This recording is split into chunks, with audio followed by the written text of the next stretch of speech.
ایسا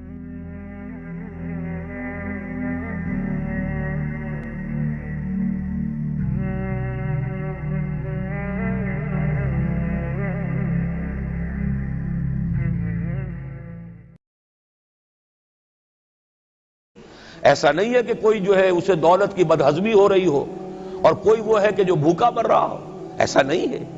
دیکھو ہمارے ہاں انسانی شرافت، انسانی عزت، انسانی پریسٹیج اور انسانی حقوق بہتر سے بہتر شکل میں موجود ہیں۔ حریت ہے، آزادی اظہار رائے ہے، سب کچھ ہے۔ یہ کام اگر وہ امت کرے تو اس سے زیادہ خوش نصیب کوئی نہیں۔ پھر دنیا میں اس کو غلبہ ہوگا، دنیا کی خلافت اس کو دی جائے گی، دنیا کی امامت اس کو دی جائے گی، دنیا کی قیادت اس کو دی جائے گی۔ جیسے کبھی اقبال نے کہا تھا کہ سبق پھر پڑھ شجاعت کا، عدالت کا، صداقت کا، لیا جائے گا تجھ سے کام دنیا کی امامت کا۔ لیکن پھر وہی سبق پڑھنا پڑے گا جو صحابہ کرام نے پڑھا تھا۔ جب صحابہ کرام نے وہ سبق پڑھا تھا تو دنیا کی امامت اللہ نے ان کو عطا کی تھی کہ نہیں کی تھی؟ اگر تو اس کے مطابق عمل ہے تو ان سے زیادہ اللہ کو محبوب کوئی نہیں، اور اگر طرز عمل برعکس ہو جائے، کہیں کچھ اور کریں کچھ اور، کہیں یہ کہ قرآن پر ہمارا ایمان ہے اور اس کے قانون کو نافذ نہ کریں، کہیں یہ کہ ہماری تو محبوب ترین شخصیت محمد ہیں اور ان کی سنت کے اوپر عمل نہ کریں صلی اللہ علیہ وسلم، قرآن نے جس شے کو حرام کیا ہے اس پر اس کا استعمال کر رہے ہوں، اگر طرز عمل یہ ہو اور یہ طرز عمل اس حد کو پہنچ جائے کہ دنیا تانے دے یہ مسلمان کہاں اسلام، دنیا میں ہمیں دکھاؤ کہاں اسلام، یہ مسلمان کیا اسلام پر کاربند ہیں؟ جارج برنارڈ شاہ نے کہا تھا کہ میں جب قرآن پڑھتا ہوں تو محسوس کرتا ہوں اس سے بہتر کتاب کوئی ممکن نہیں، لیکن جب مسلمانوں کو دیکھتا ہوں تو محسوس کرتا ہوں ان سے زیادہ ذلیل قوم دنیا میں کوئی نہیں۔ یہ کنٹراسٹ ہے جو ہم اپنے وجود سے پیش کر رہے ہیں۔ کیا اس کی وجہ سے لوگ اسلام کی طرف راغب ہوں گے یا اسلام سے متنفر ہوں گے؟ کیا ہمارا منہ ہوتا ہے ہم باہر جاتے ہیں؟ اسی لیے ہم تو تبلیغ، میں تو کم سے کم وہاں جا کر جو مسلمان کھوئی ہوئی بھیڑیں ہیں امت محمد صلی اللہ علیہ وسلم کی، انہی کو ریکلیم کرنے کی کوشش کرتا ہوں، جیسے کہ حضرت مسیح نے کہا تھا میں تو بنی اسرائیل کے گھرانے کی کھوئی ہوئی بھیڑوں کی تلاش میں آیا ہوں۔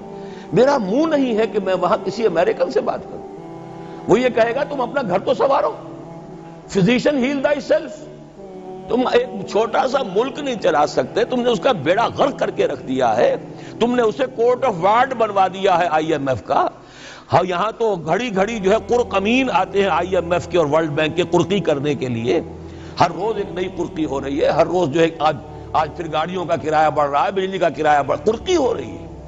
عوام کے اندر جو بھی رہا رہ گیا اسے بھی چوسنے کا اور کشید کرنے کے لیے ایک حکومت کو گرا دو، وہ تو بدنام کر دی گئی، دوسری حکومت لے آؤ اس کے ہاتھوں کچھ کام کروا لو، وہ بدنام ہو جائیں گے تو ان کو بھی ہٹا دینا۔ ان کا کیا کھیل ہے؟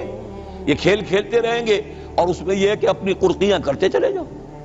یہ حال اب کیا میرا منہ ہے کہ میں جا کر وہاں بات کروں؟ تم اپنے گھر کو دیکھو، تم اپنے ملک کو دیکھو، ایک وہ ہے جنہیں تصویر بنا آتی ہے، ایک تم ہو کہ لیے اپنی بھی صورت کو بگاڑ۔ ایک ہی ساتھ تم آزاد ہوئے تھے، ہندو بھی تھے کہ نہیں تھے؟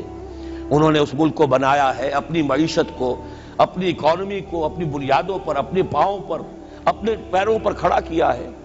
آج جو ہے وہ ایک منی سپر پاور بن چکا ہے، اور وہ کہ ڈرتا تھا پاکستان دو طرف سے ہمیں جو ہے قابو میں کر لے گا۔ پہلے تقریباً 20 برس جو ہیں ہندوستان کے، بھارت کے کانپتے ہوئے گزرے ہیں پاکستان سے، اب 30 برس سے جو صورتحال ہے وہ آپ کو معلوم ہے۔ تو صورت یہ ہے کہ جب کوئی قوم جو امت مسلمہ ہو یہ طرز عمل اختیار کرتی ہے تو عذاب اس پر آتا ہے۔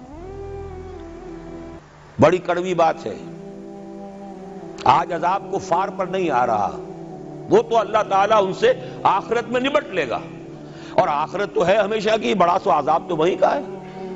وَلَعَذَابُ الْآخِرَةِ أَكْبَرُ لَوْ كَانُوا يَعْلَمُونَ۔ دنیا میں کفار پر عذاب آتا تھا جب کوئی رسول بھیج دیا جائے، اب رسول آئے گا نہیں، ایک ایکسیپشن ہے وہ بعد میں بتاؤں گا، لیکن اب دنیا میں جو عذاب آتا ہے وہ مسلمان امت پر آتا ہے۔ اب اس کو چونکہ بات بہت کڑوی ہے، تھوڑا سا میں اس کے اندر آپ کے لیے سمجھنا، حلق سے اتارنا اس کڑوی گولی کا آسان کر دوں۔ دیکھیے ہم سے پہلے بھی ایک امت مسلمہ تھی کہ نہیں؟ ہماری عمر جو ہے امت مسلمہ کی حیثیت سے ابھی 1400 برس ہوئی ہے۔ 1417 سن ہجری چل رہا ہے نا، اس میں آپ اور حضور کی بعثت 12 برس اور، تو 1430 برس سمجھیے، اس لیے کہ اس وقت جب سے کہ وحی کا آغاز ہوا ہے، یہ ہماری کل تاریخ ہے۔ ابھی 1450 برس نہیں ہوئی۔ ہم سے پہلی جو امت تھی 2000 برس تک اسی مقام پر فائز رہی۔ وہ کون تھے؟ بنی اسرائیل۔ وہ موسیٰ کے امتی تھے، ہم محمد کے امتی ہیں علی نبینا و علیہ الصلوۃ والسلام۔ انہیں تورات دی گئی تھی، ہمیں قرآن دیا گیا ہے۔ نبی ہونے کے اعتبار سے افضل ترین نبی، رسول ہونے کے اعتبار سے اکمل ترین رسول، کتاب ہدایت ہونے کے اعتبار سے جامع ترین کتاب، نوع انسان را پیام آخری، حامل او رحمت للعالمین۔ یہ اپنی جگہ تقابل ہے، لیکن ایک اور اعتبار سے دیکھیے، عمر اس کی طویل تھی 2000 برس، ہماری ابھی 1400 برس ہوئی۔ اور دوسری بات، اس امت میں 1400 برس تک کوئی وقت ایسا نہیں گزرا کہ کوئی نبی موجود نہ ہو۔ سینکڑوں نبی آئے۔ شروع ہوئی ہے 1400 قبل مسیح میں، جب تورات دی گئی حضرت موسیٰ کو، اور آپ کو معلوم ہے اس وقت 2 رسول تھے، موسیٰ بھی اور ہارون بھی علیہ السلام۔ پھر حضور کی حدیث بخاری شریف میں موجود ہے، کانت بنو اسرائیل تسوسہم الانبیاء کلما ہلک نبی خلفہ نبی۔ بنی اسرائیل کی سیاست اور حکومت جو ہے انبیاء کے ہاتھ میں ہوتی تھی۔ جب بھی کوئی نبی فوت ہوتا تھا دوسرا نبی اس کا قائم مقام، اس کا جانشین ہو جاتا تھا، جیسے داؤد کے بیٹے سلیمان۔ آخری جو نبی آئے ان کے ہاں وہ حضرت مسیح، اور ان کے ہم عصر حضرت یحییٰ علیہ السلام۔ تو یوں سمجھیے 2 سے شروع ہوا، 2 پر ختم ہوا، موسیٰ و ہارون، عیسیٰ و یحییٰ، درمیان میں 1400 برس، اور کوئی وقت ایسا نہیں ہے جب کہ کوئی نبی موجود نہ ہو۔ کیسی امت تھی! اسی لیے میں نے آپ کو بتایا، قرآن مجید میں سورہ بقرہ میں 2 جگہ فرمایا ہے، یا بنی اسرائیل اذکروا نعمتی التی انعمت علیکم وانی فضلتکم علی العالمین۔ چھٹا رکوع بھی شروع ہوتا ہے اسی آیت سے سورہ بقرہ کا، اور 15واں رکوع پھر شروع ہوتا ہے اسی آیت سے۔ اے بنی اسرائیل، میرے اس انعام و اکرام کو یاد کرو جو میں نے تم پر کیا، اور میں نے تو تمہیں تمام جہان والوں پر فضیلت دی تھی۔ لیکن وہی بنی اسرائیل جب ان کا طرز عمل کیا ہوا، شریعت کو پس پش ڈال دیا، نبذ فریق من الذین اوتوا الکتاب کتاب اللہ وراء ظہورہم مثل الذین حملوا التوراۃ ثم لم یحملوها کمثل الحمار یحمل اسفارا۔ کتاب سے ناطا توڑ لیا، بس اس کو مقدس کتاب بنا کر رکھ دیا، نہ پڑھنا، نہ سمجھنا، نہ اس پر عمل کرنا، جیسے ہم کرتے ہیں۔ ایصال ثواب کی محفلوں میں کام آتا ہے، یا بچیوں کو وہ جہیز میں دینے کے کام آتا ہے، یا قرات کی محفلیں ہوتی ہیں، مقابلے ہوتے ہیں۔ اللہ اللہ خیر صدہ، قرآن مجید سے ہمارا کیا سروکار رہ گیا ہے؟ بہایا تشترا کار جزی نیست کہ از یاسین او آسا بمیری۔ عیاشیاں کرتے تھے، بدماشیاں کرتے تھے، غلط کام کرتے تھے، لیکن انہیں خیال یہ تھا کہ ہم چونکہ ابراہیم کی نسل سے ہیں، موسیٰ کی امت میں سے ہیں، نحن ابناء اللہ واحباؤہ، ہم تو اللہ کے بیٹوں کے مانندے بڑے چہیتے ہیں۔ اسی پر اللہ نے فرمایا فَلِمَ يُعَذِّبُكُمْ بِذُنُوبِكُمْ بَلْ أَنْتُمْ بَشَرٌ مِّمَّنْ خَلَقَ۔ ایسے ہی تم چہیتے اور لاڈلے ہو تو اللہ تعالیٰ تمہیں عذاب کیوں دیتا رہا ہے؟ تمہیں نیبوکڈنیزر کے ہاتھوں پٹوایا 600 قبل مسیح میں، یوں سمجھیے تقریباً وسط میں آتا ہے یہ معاملہ۔ 1400 قبل مسیح میں تورات دی گئی، اور سمجھیے کہ ایک مسیحی میں حضرت مسیح آ رہی ہے 30 سن عیسوی میں، ان کے درمیان تقریباً وسط میں اشیریوں کے ہاتھوں پٹوایا اور اب بابلیوں کے ہاتھوں پٹوایا۔ بخت نصر جس کو کہتے ہیں، نیبوکڈنیزر، 6 لاکھ یہودی اس نے قتل کیے یروشلم میں، 6 لاکھ کو قیدی بنا کر لے گیا، ہیکل سلیمانی گرا دیا گیا جو کہ ان کا کعبے کے درجے میں تھا، اور یہ کہ کوئی ایک متنفس نہیں بچا یروشلم میں، کوئی 2 اینٹیں سلامت نہیں رہی۔ انہیں لے گیا بیبیلونیا میں کیپٹیوٹی، پیریڈ آف کیپٹیوٹی. وہاں سے واپس آئے، توبہ کی انہوں نے، حضرت عزیر علیہ السلام کی دعوت توبہ جو ہے، توبہ کی منادی کے نتیجے میں، تو پھر اللہ نے انہیں ایک موقع اور دیا اور ان کی ایک بڑی عظیم سلطنت قائم ہوئی، مکابی سلطنت. اور پھر ٹیمپل جو ہے دوبارہ بنا. یہ جو سیکنڈ ٹیمپل کہلاتا ہے، دوسری تعمیر جو ہوئی ہیکل سلیمانی کی، اس کو بھی پھر دوبارہ جب ان کے ہاں وہی لچھن آئے، میں تجھ کو بتاتا ہوں تقدیر امم کیا ہے، شمشیر و ثنا اول، طاؤس و رباب آخر. جب وہی لچھن ہو گئے، پھر عذاب کے کوڑے پڑے، پہلے گریکس کے ذریعے، یونانیوں کے ذریعے، پھر رومنز کے ذریعے، اور سن 70 عیسوی میں وہ دوسرا ہیکل سلیمانی بھی مسمار کر دیا گیا اور انہیں فلسطین سے نکالا دے دیا گیا. نکل جاؤ یہاں سے. تقریباً یوں سمجھئے کہ 1917 تک، سن 70 سے 1917 تک کتنے ہو گئے؟ 1850 برس ہو گئے تقریباً. 1850 برس یہ لوگ پھر فلسطین میں داخل نہیں ہو سکے، اور وہ ہیکل سلیمانی آج تک بھی پڑا ہوا ہے منہدم، سوائے اس کی ایک دیوار کے جسے یہ ویلنگ وال کہتے ہیں. وہاں جاتے ہیں، رو دھو کر آ جاتے ہیں. اب تو خیر ان کا قبضہ ہے، جانا آنے کا سوال نہیں رہا، ورنہ 1967 سے پہلے بھی اجازت لے کر جاتے تھے، ماتم کر کے آ جاتے تھے. اس لیے کہ یروشلم جو ہے اس پر قبضہ تو ان کا ہو گیا تھا، لیکن مشرقی علاقہ ہے وہ، اور اس پر ابھی عربوں کا زیادہ تسلط تھا. اب وہ ختم ہو رہا ہے. معلوم ہوا کہ وہی قوم جو ہے، جو چہیتی بھی تھی، لاڈلی بھی تھی، خیر الامم تھی، انی فضلتکم علی العالمین کا مصداق تھی، جس پر انعامات تھے، اکرام تھا، جنہیں حضرت داؤد اور سلیمان کی سی حکومتیں دی گئیں، ان سب کا معاملہ کیا ہوا؟ غلط عمل کی وجہ سے، برعکس رویے کی وجہ سے. قرآن مجید ہی میں 2 جگہ ہے تھوڑے سے لفظی فرق کے ساتھ، ضربت علیہم الذلۃ والمسکنۃ وباؤوا بغضب من اللہ. ان پر ذلت تھوپ دی گئی، ذلیل کر دیے گئے. 1850 برس تک، پہلے 150 برس تک کیپٹیوٹی میں رہے تھے، اب 1850 برس تک، جسے یہ ڈائسپورا کہتے ہیں، اس میں رہے.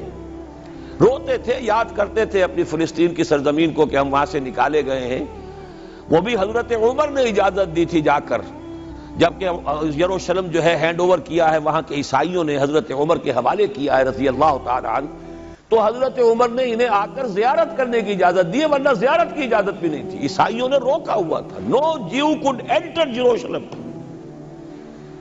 اور وہ جو معاہدہ کیا تھا عیسائیوں نے حضرت عمر سے، یہ ان کی طرف سے شرط تھی کہ آپ یہاں یہودیوں کو آباد ہونے کی اجازت نہیں دیں گے، لیکن کم اینڈ وزٹ، آئیں، زیارت کریں اور جائیں، لیکن یہاں آباد نہیں ہوں گے. یہ قوم جو اونچی تھی، بڑی تھی، فضلتکم علی العالمین تھی، لیکن وہی قوم ضربت علیہم الذلۃ والمسکنۃ وباؤوا بغضب من اللہ، اللہ کے غضب کو لے کر لوٹی.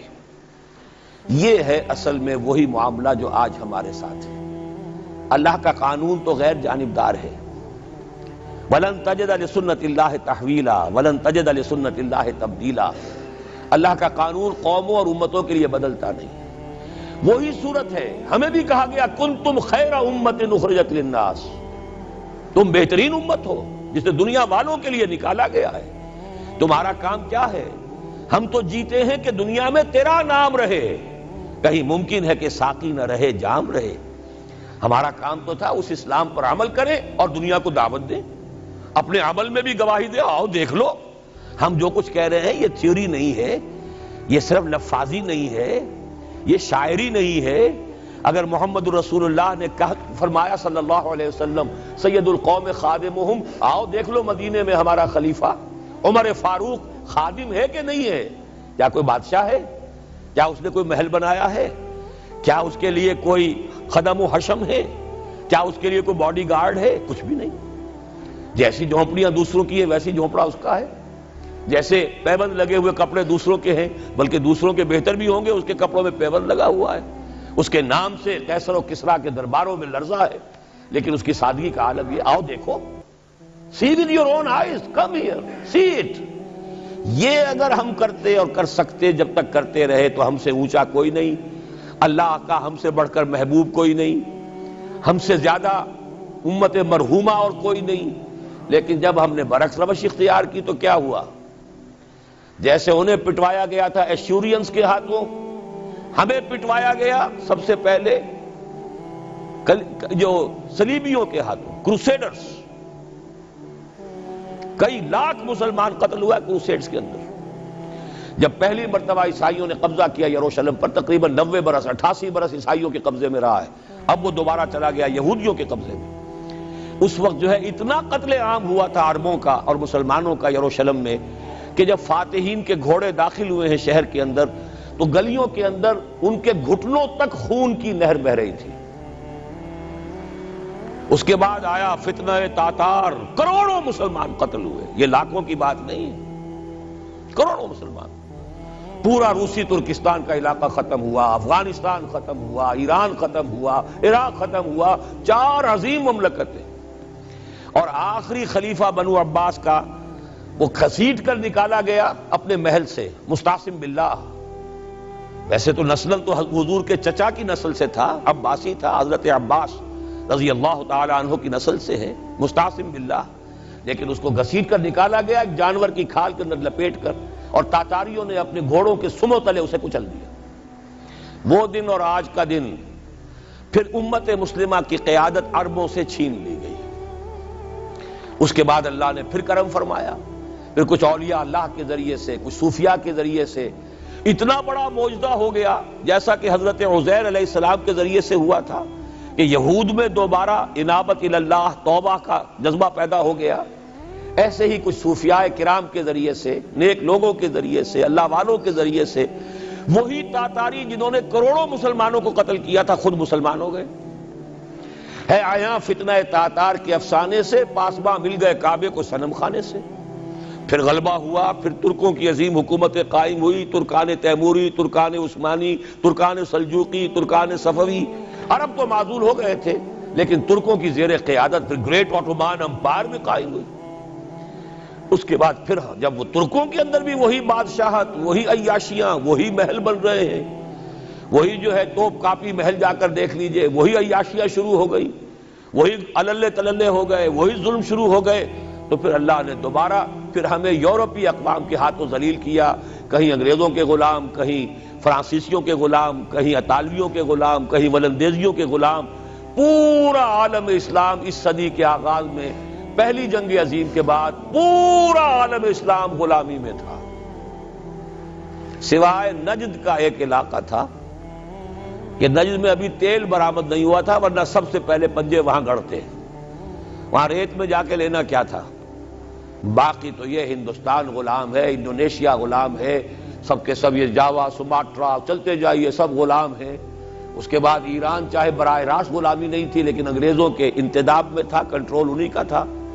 عراق پر انگریزوں کا کنٹرول تھا. اسی طریقے سے یہ ساری جو عرب مملکتیں ہیں یہ انگریزوں کے زیر اثر تھی، اور یا یہ کہ فرانسیسیوں کے زیر اثر تھی. شمالی افریقہ یا فرانسیسیوں کا تھا یا اسپین کا تھا، اور یا یہ کہ اطالویوں کا تھا لیبیا. یہ حال ہمارا ہوا.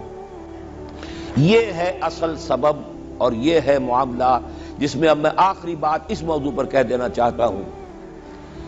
یہ پروسیس بہت جلد ایک بہت بڑی کلائمیکس کو اور بہت بڑی انتہا کو پہنچنے والا ہے. وہ انتہا کیا ہے؟ دیکھیے، میں نے جو کہا تھا کہ ایک استثناء ہے. ایک قوم، ایک امت ایسی ہے کہ جس نے اپنے رسول کو رد کیا اور اسے ہلاک نہیں کیا گیا. حضرت نوح کی قوم غرق، حضرت ہود کی قوم ختم، حضرت صالح کی قوم ختم، حضرت شعیب کی قوم ختم، آل فرعون ختم. یہود وہ امت ہے کہ معزول تو ہو گئی، جیسے ہی حضور آ گئے قرآن لے کر معزول ہو گئے. وہ جیسے کوئی ایک منصب ہے، اس منصب سے معزول کر دیے گئے، قتل نہیں کیا گیا، انہیں زندہ رکھا گیا. منصب تو اب قرآن آ گیا، محمد الرسول اللہ آ گئے صلی اللہ علیہ وسلم، اور کعبے کے گرد ایک نئی امت. وَكَذَلِكَ جَعَلْنَاكُمْ أُمَّةً وَسَطًا لِتَكُونُوا شُهَدَاءَ عَلَى النَّاسِ وَيَكُونَ الرَّسُولُ عَلَيْكُمْ شَهِيدًا. اگرچہ یہ امت 600 برس قبل قتل اور ختم ہونے کی مستحق ہو چکی تھی. کیوں؟ 600 برس قبل آئے تھے حضرت مسیح علیہ السلام، اور قرآن میں بھی ہے اور موجودہ بائبل میں بھی ہے کہ حضرت مسیح کو اسرائیل ہی کی طرف بھیجا گیا. صرف سورہ آل عمران میں ہے رسولاً الی بنی اسرائیل. یہ تو صرف محمد الرسول اللہ صلی اللہ علیہ وسلم ہے جنہیں پورے عالم انسانیت کی طرف بھیجا گیا. کوئی اور رسول تمام انسانوں کے لیے مبعوث نہیں ہوا. اور ابھی بائبل میں موجود ہے کہ میں صرف اسرائیل کے گھرانے کی کھوئی ہوئی بھیڑوں کی تلاش میں آیا ہوں. اسی لیے میں نے کہا تھا میں بھی امریکہ وغیرہ جاتا ہوں تو یہ اپنے پاکستانی ہندوستانی بھائی جو ہیں یہ کھوئی ہوئی بھیڑیں وہاں جا کر جو ہیں وہ گم ہو گئی ہیں، ان گمشدہ بھیڑوں کی تلاش میں.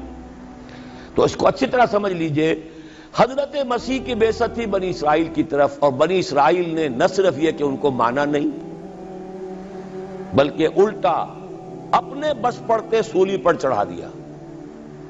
اپنے بس پڑتے، اس میرے الفاظ کو نوٹ کر لیجئے. گویا کہ یہ اب اس عذاب استیصال، آخری ہلاکت والے عذاب کے مستحق ہو گئے. لیکن یہ پوری انبیاء اور رسل کی تاریخ میں ایک استثناء ہے کہ اس میں جیسے آج کل ہم کہتے ہیں ججمنٹ ریزروڈ، حضرت مسیح کو اللہ نے زندہ اٹھا لیا، یہود کے اوپر لعنت تو کر دی، ختم نہیں کیا. سمجھ رہے ہیں میری بات کو؟ سن 70 سے ان پر عذاب آیا، حضرت مسیح سن 33 عیسوی میں اٹھائے گئے. سن 70 میں عذاب آ گیا ٹائٹس رومی کے ہاتھوں، وہ ہیکل سلیمانی بھی پھر دوبارہ گر گیا اور انہیں نکال دیا گیا ڈائسپورا سن 70 سے. لیکن ختم نہیں کیا گیا. یہ استثناء ہوا ہے. کیوں ہوا ہے؟ یہ بات پھر دوسری میری آج کی گفتگو میں بڑی کڑوی بات ہے، بہت کڑوی بات ہے. یہ جو دوسری امت جو جس سے کہ میں اور آپ ہیں، اور جو بہترین امت ہے، کنتم خیر امت، یہ جب طرز عمل وہی اختیار کرے گی جو یہودیوں نے کیا تھا، ان کو سزا ان ملعونوں کے ہاتھوں دلوائی جائے گی. بات سمجھ لیجئے میری. آپ کو معلوم ہے پھانسی کا پھندا کون ڈالتا ہے؟ چوڑا. اور ہندوستان میں مجھے بتایا مولانا امین حسن اصلاحی صاحب نے، وہ مشرقی یو پی سے ان کا تعلق ہے، اعظم گڑھ سے، کہ ہمارے علاقے میں یہ رواج تھا کہ اگر کوئی راجپوت شخص کوئی بہت گھناؤنا کوئی کام کرتا تھا تو اس کو جوتے لگواتے تھے چمار کے ہاتھوں. راجپوت کے سر پر راجپوت کا جوتا پڑا تو چلیے جوتا تو ہے لیکن ہے تو راجپوت کا. لیکن جب راجپوت کے سر پر چمار کا جوتا پڑتا تھا، جسے انگریزی میں ہم کہتے ہیں to add insult to injury, ایک تو تکلیف ہو رہی ہے جوتے کی اور ایک انسلٹ ہو رہی ہے کہ چمار کا جوتا ہے، تو یہ گویا کہ بدترین سزا ہو گئی. یہ امت جتنی اونچی ہے، جس کے رتبے ہے سوا، اس کی سوا مشکل ہے. جس کا مقام بلند ہے اسی اعتبار سے ان کو پھر سزا بھی سخت ملتی ہے. صاف فرما دیا اللہ تعالیٰ نے سورہ احزاب میں، اے نبی کی بیویوں تم عام لوگوں کی طرح نہیں ہو، لستم کاحد من النساء، لستن کاحد من النساء. اگر تم نے کوئی غلط حرکت کی دوہرا عذاب ملے گا. اور بات صحیح ہے، جن کے رتبے ہیں سوا ان کی سوا مشکل ہے. اس امت کو عذاب کے کوڑے مارنے والی قوم وہ ملعون اور مغضوب علیہم قوم ہے، جس کے لیے قرآن مجید 2 دفعہ کہتا ہے ضربت علیہم الذلۃ والمسکنۃ وباؤوا بغضب من اللہ. اور یہ کوڑے بہت زبردست شکل میں ابھی آنے والے ہیں. میری بات اب آپ نے سمجھ لی؟ کیوں رکھا گیا یہود کو؟ یہ جلاد کیوں سنبھال کے رکھے گئے؟ انہیں بھی سزا دی گئی. اس صدی میں بھی ہٹلر کے ہاتھوں میں بھی 6 ملین 60 لاکھ اس نے ختم کیے. ان پر تو سزا کا سلسلہ چلتا رہا، ایکسٹرمینیٹ نہیں کیا، ختم نہیں کیا، باقی رکھا ہے. اس لیے کہ ان کو کوڑا بنا کر امت مسلمہ کی پیٹھ پر مارنا ہے کہ تمہارا رتبہ، تم محمد کے امتی صلی اللہ علیہ وسلم، ہمارے آخری رسول، ہمارے اکمل رسول، ہمارے خاتم النبیین، خیر البشر، اور ان کی امت ہو کر تمہارا حال یہ ہے.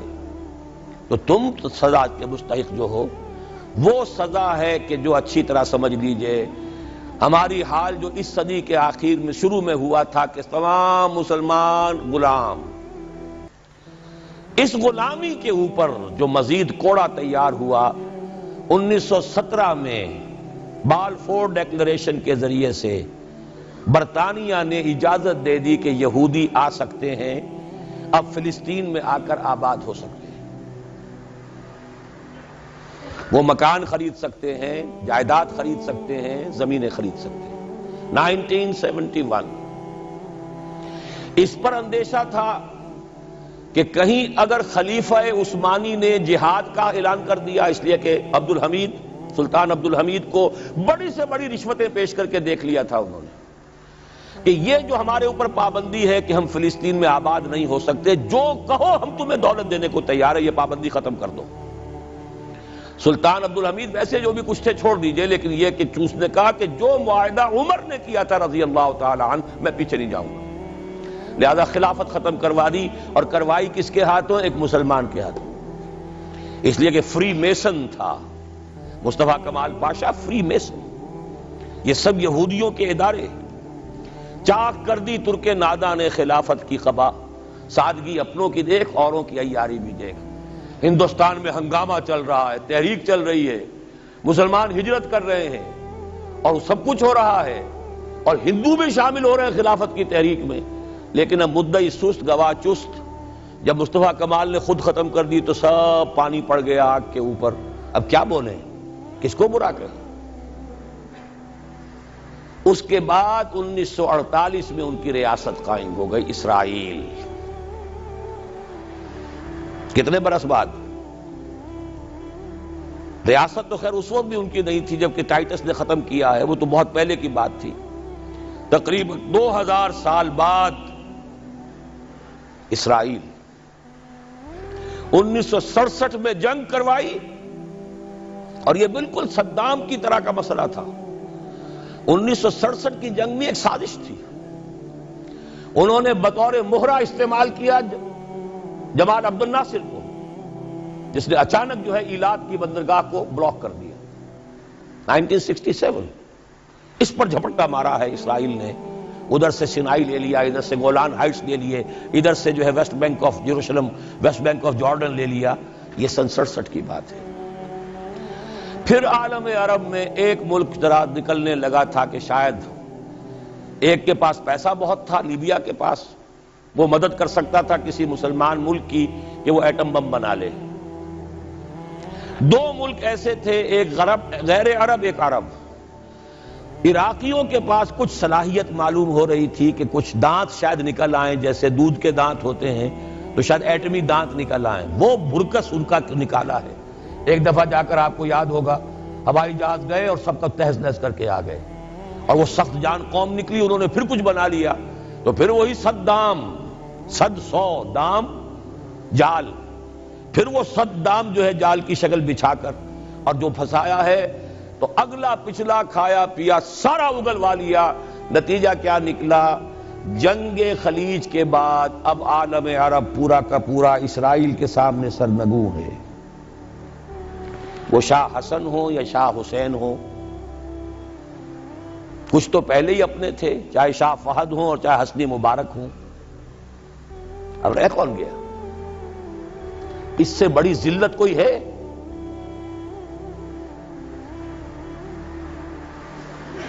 جن کے ساتھ ایک میز پر بیٹھنے کو تیار نہیں تھے، جن کے ساتھ گفتگو کو تیار نہیں تھے، اور بلا کر کہاں کھڑا کیا ہے؟ آؤ میڈرڈ میں، اسپین میں آؤ، اسپین سے شروع کروائیں گفتگو۔ اور اسپین کون سی جگہ ہے؟ مسلمانوں کا دنیا میں سب سے بڑا قبرستان، جہاں 800 برس حکومت کی اور پھر ایک ایک بچہ ختم کر دیا گیا، نام و نشان مٹا دیا گیا۔ 1492 میں فال آف گرینیڈا ہوا ہے، سقوط غرناطہ، اور 1992 میں ٹھیک 500 برس بعد یہ نیگوسیشن شروع ہوئی ہیں میڈرڈ کے اندر۔ اور اب جو صورتحال ہو رہی ہے، آپ اخبارات میں پڑھ رہے ہوں گے، وہ نام نہاد صلح کو توڑنے کے اوپر تلا بیٹھا ہوا اسرائیل۔ کیا ہوگا؟ ابھی میں ادھر جانا نہیں چاہتا۔ بہت بڑا ہنگامہ آ رہا ہے، بہت بڑا ہنگامہ آ رہا ہے، اور سب سے بڑا یہ عذاب کا کوڑا جو ہے یہودیوں کے ہاتھوں کس پر پڑے گا؟ عربوں پر۔